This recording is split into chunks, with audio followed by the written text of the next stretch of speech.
Do you feel guilty for procrastinating? Do you procrastinated in your business especially? How is procrastination harming you? And what does it really mean? Maybe it's something that we don't even need to feel guilty about. Maybe it's actually something we should feel grateful about because it will help us to the information that we need. Today, we're going to talk about what the two things are that procrastination means, that we need, and how it actually can be a tool for growth. So procrastination has two signs that it's actually giving us. It's actually feedback that we need. So when you have procrastination, I'm actually to the point that I'm excited about it because then I know what I need to do. And you're probably not there yet, so hold on. But if you're ready to go from feeling guilty to feeling happy when you find that procrastination so you know how to move on, let's dive in what that means. So there's two signs of procrastination. The first one is our limiting belief about ourselves interferes with the thing that we need to get done. Now, let me explain. When I was in high school, I thought I was bad at math. I had a limiting belief that I wasn't good at math. Now, it turns out I really am good at math. I just get really bored when I do math because I just learn it and I'm like, okay, I'm done doing this over and over again. So I had that limiting belief. So when I had math homework to do or a math class to complete, I would procrastinate it because in my mind, I did not believe I was good at math, and so I could not make myself do the thing. Then when I was older, I took this college class and they required zero homework for math.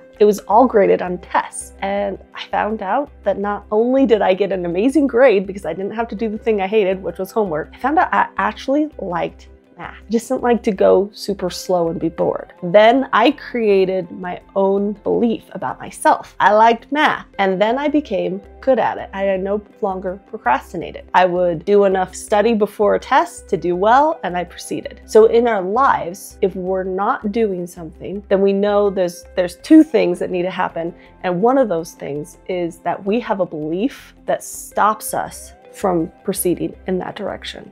So whether it's you don't think you're good at math, you don't think you're worthy of love, you don't think you can really make your business work, whatever it is, if you have a belief that stops you from moving forward, you will procrastinate because that belief is trying to keep you safe and everything within you is going to try to keep you safe.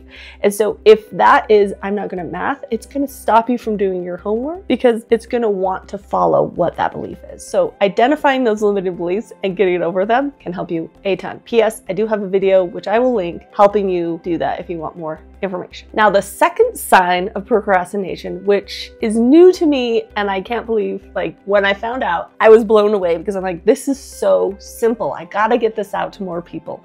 So the second one is if you are procrastinating doing something, you don't know how to do it. And I know that sounds like, for me, it was a huge aha moment because I was like, oh my goodness, obviously I don't know how to do that. And so there's two things that you can do. You can get training and skill, or you can have someone else do that thing. That's it. How easy is that? Now, let me share an example from my business. When I was starting to get leads and to coach and find prospects, I had a great belief in my own ability to coach. But when it came to finding people, I didn't even know what that would look like. I didn't know how to do that. And so I tried a lot of different ways, and I mostly just procrastinated doing it because I didn't know how to do it. So then I got some education, but more importantly, I hired someone else to find leads for me, someone that could just do it so that I no longer had to do it anymore. And that solved my procrastination completely, and it's gone. So if you have something in your life that you're procrastinating, you need to find out, okay, is it an identity issue or is it I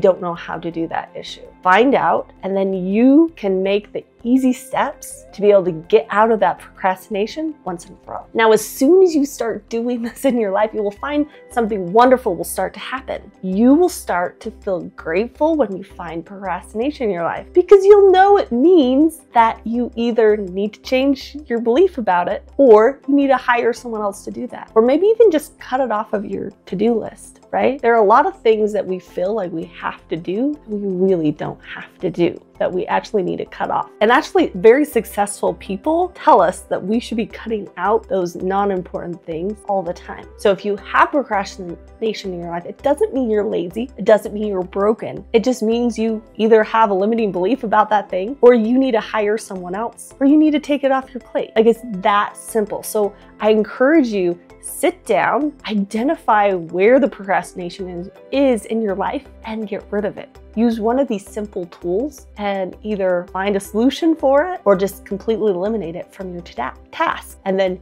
you can finally be free of the guilt of procrastination. So after you've identified why you have procrastination in your life, I want you to take a second and get rid of the guilt that you've held yourself to for having that procrastination, for not doing those hard things. Because I know my past self really was guilty for not doing the things I felt like I was supposed to be doing. And most of those things I really didn't even need to do, but I still felt guilt. And procrastination is okay. It means that you need to have certain changes, but guilt is never okay. It never needs to exist in your body. It's a negative emotion. It's very critical, and it tends to sneak in. So please get rid of that guilt that you've held on to. Know that it's not your fault that you've had this procrastination. You just didn't know what it means until now. And now you have that power. So I encourage you, get rid of that procrastination today, let go of that guilt, and start living an amazing life. We'll see you next time. Goodbye.